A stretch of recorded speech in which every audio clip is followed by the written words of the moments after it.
to anger and hate, or is it contingent? It depends on something.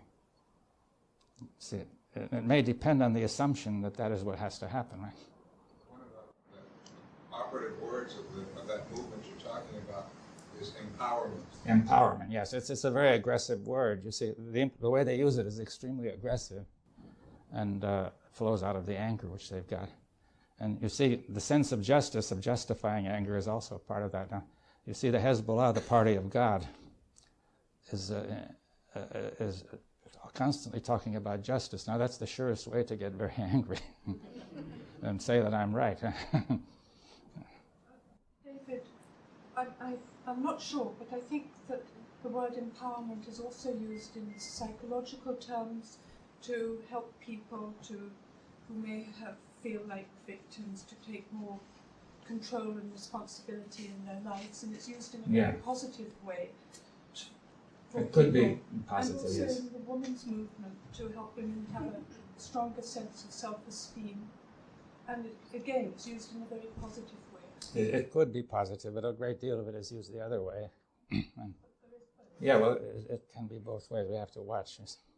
I saw the metaphor of frustration in terms of a stream, like literally water flowing, and there's a rock there. It frustrates the flow, and so the water doesn't get angry or whatever. It just finds another way around. Yes.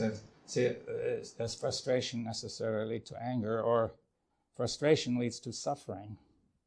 The reaction to suffering may be anger in the hope of ending it, you see, by attacking the source of the suffering and eliminating outlet. There's no outlet, so there's a frustration. But even if there is one, you see, you're going to be frustrated in the long run. If you're angry and you're not going to be rational or reasonable, and you're going to do things that you don't want to do and be compelled to do them, and you're going to be frustrated in another way. On the other hand, frustration then may be our possibility. Yeah. Approach it in a different way. If we can learn from frustration to stay with frustration, see, frustration means suffering, and staying with suffering, patience, it will be the crucial point. Then you may discover a way around, as you say, or a way through, or something can happen. But you see, getting angry is seldom of any significance. If somebody steps on your toe, you might have an outburst of anger for a second to let the person know what he's done. But if you keep it up, it's going to go wrong. You keep on blaming him and saying, "What do you mean by stepping on my toe?" And you don't have any regard for me.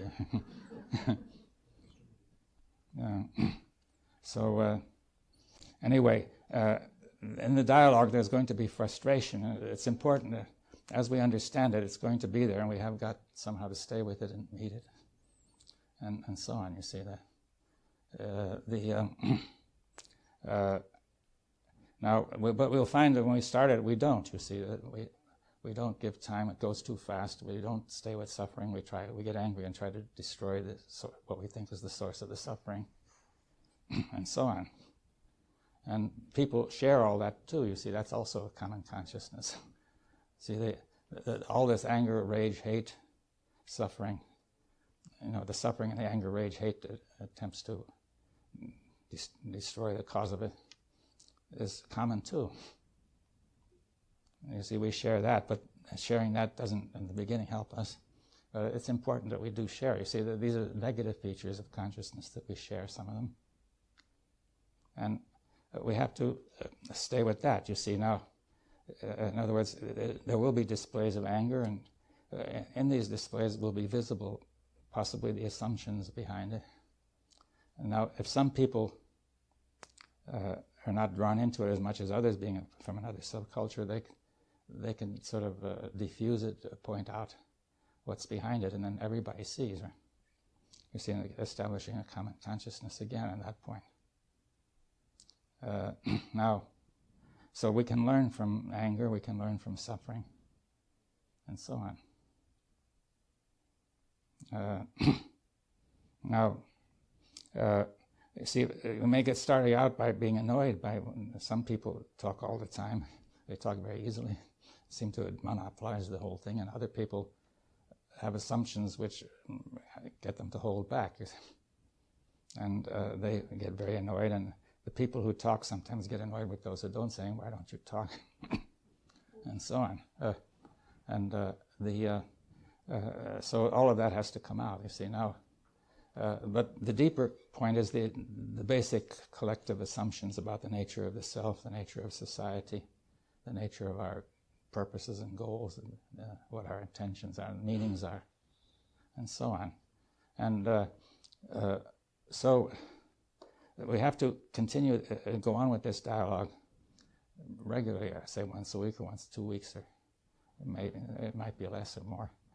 And that's not a formula that I'm giving you. So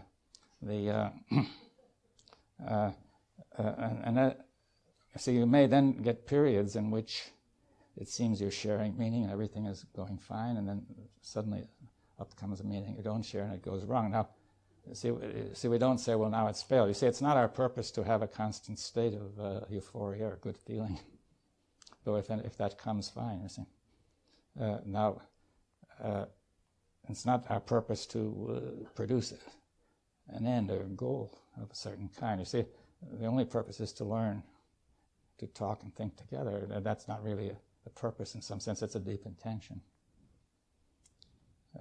So anything, in principle, anything might be part of this conversation. But, of course, dialogues may be established in more limited groups, say in schools or industry or somewhere, where they will somewhat focus on a more restricted area, which will have its problems, that will limit the communication. But if people feel that that's necessary, then they may start that way, and they may later let it widen out. I have a question that if a group is doing fairly well, I've had people come and accuse the group of having collusion. And how can you distinguish? I mean, I don't know, what does that mean to you? Yeah. Yes, well, what is collusion? It means playing false. You see, ludere is to play, you see. Play, to fool, you see, to play. In this case, see, illusion is playing false with perception, and delusion with thought, and collusion, people playing false together to maintain illusion and delusion. Now, so is that what they mean, that you're maintaining illusion and delusion? Yeah. And well, you have to look at it and say, are we maintaining illusion and delusion?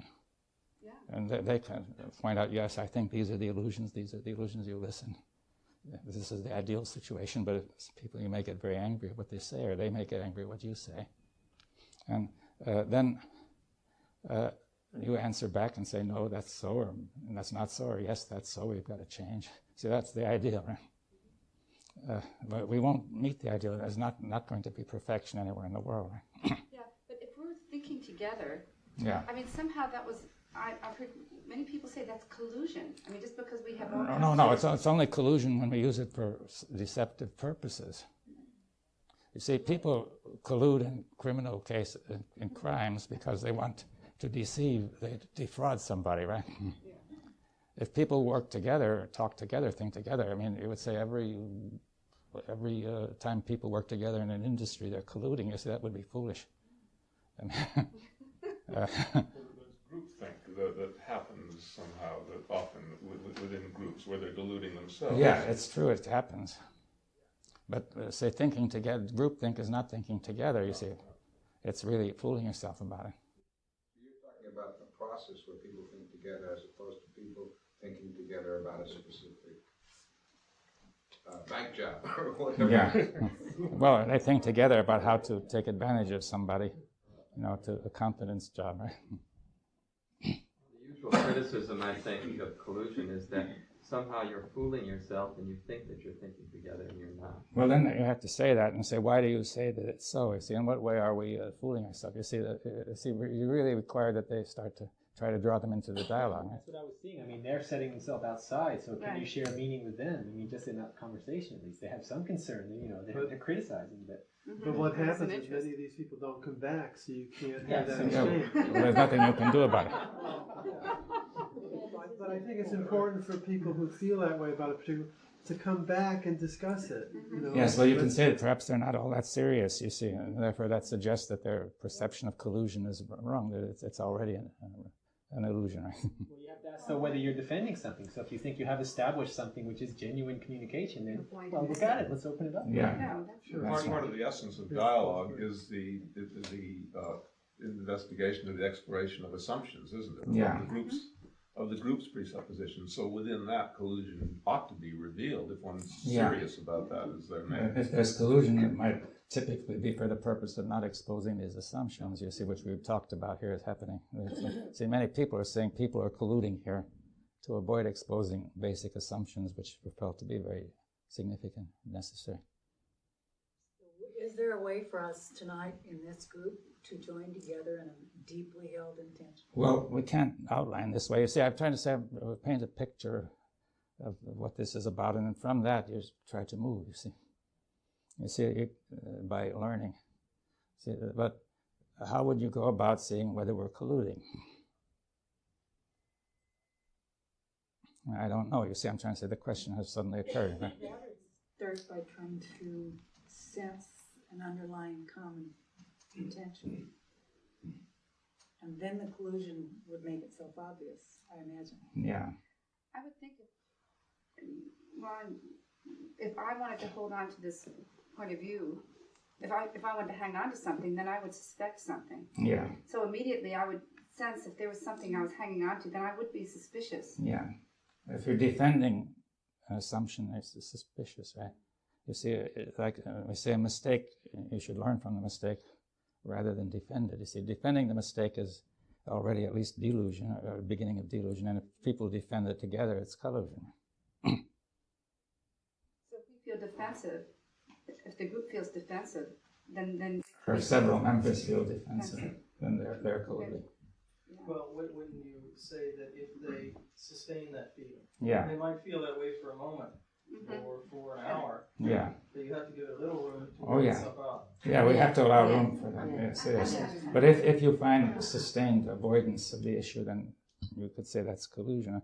Now, see, you could say it depends on how firmly this whole practice is adhered to. See, when there's evidence that there's something wrong with it. It could be the people who are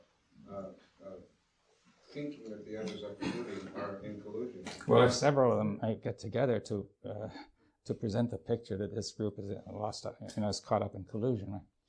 You see, on the other hand, they may give good reasons why they say so. Conspiring. Well, conspiring means breathing together, you see. What you asked for is actually a rather subtle thing, and I wonder whether it is even possible to positively come to a state of deep intention. This seems to be the desire for many groups, and it seems to generally fail because I wonder whether this can be positively approached. In a sense, maybe clear up the fog, or you clear up the things which are, generally held as the intentions, and then something may arise, from the side or the back door. Don't get right at it. Well, I think most people here must see that there has to be a deep intention to get to the bottom of this, but there may be other intentions which are in the conditioning which block it.